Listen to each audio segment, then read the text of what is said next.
It sounds like something out of a sci-fi movie. Genetically engineered mosquitoes created in a lab and released in the wild, part of an experimental effort to halt the spread of disease.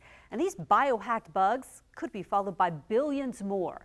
Tonight, we're on your side investigating why critics are concerned and why the state is poised to approve even more manufactured mosquitoes.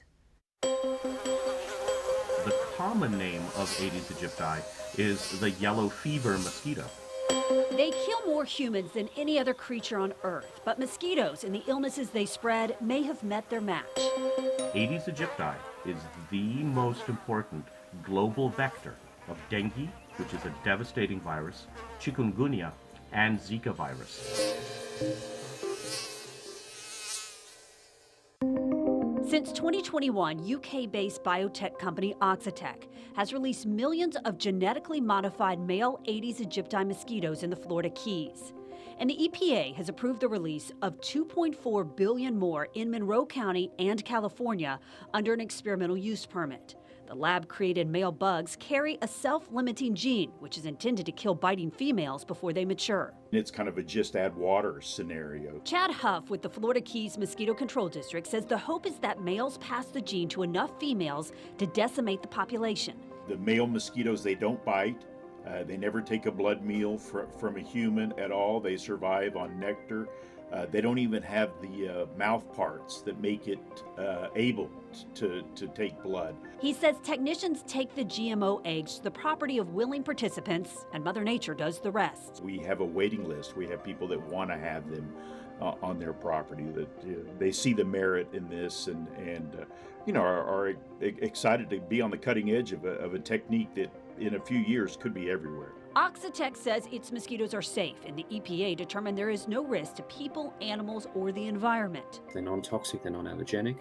We have a strong track record of proving these to be effective in Brazil, and we saw some great results in the field in Florida last year as well. Oxitec says the genetically engineered mosquitoes disappear in the wild within months. As far as making a super mosquito or crossbreeding, mosquitoes don't do that, and it's basically the chance of that happening is eliminated when it's just a male that is being released.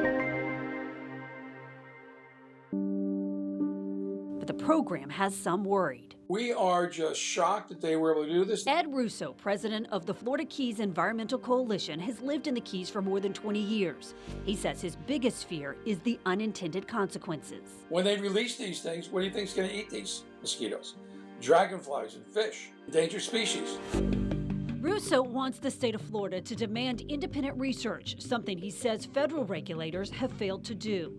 Dana Pearls with Friends of the Earth agrees, saying too much information is being kept behind closed doors. Part of the problem is that although Oxitec has said that there are no risks, Oxitec still hasn't released key data from the Florida trials or even its own data from the labs. In fact, there are still no independent reviews anywhere for this version of the mosquito available for public review. So we are being asked to take Oxitec's word that there are no risks without any proof or data. In extending the experimental use permit, the EPA says the company has not reported any adverse effects. Huff is watching the research, hopeful the experimental bugs could help fight the spread of deadly disease. We have a very forward-thinking mosquito control organization that's looking towards the future and saying we're not going to be caught looking. We're going to make sure that we have something available to control this dangerous mosquito, and that's what we're doing. Now, Oxitec hopes to start releasing more mosquitoes this spring, but it has to wait for the state of Florida to sign off on it. We have reached out to the state to see when that decision will be made. We have not heard back, but it could come any day now.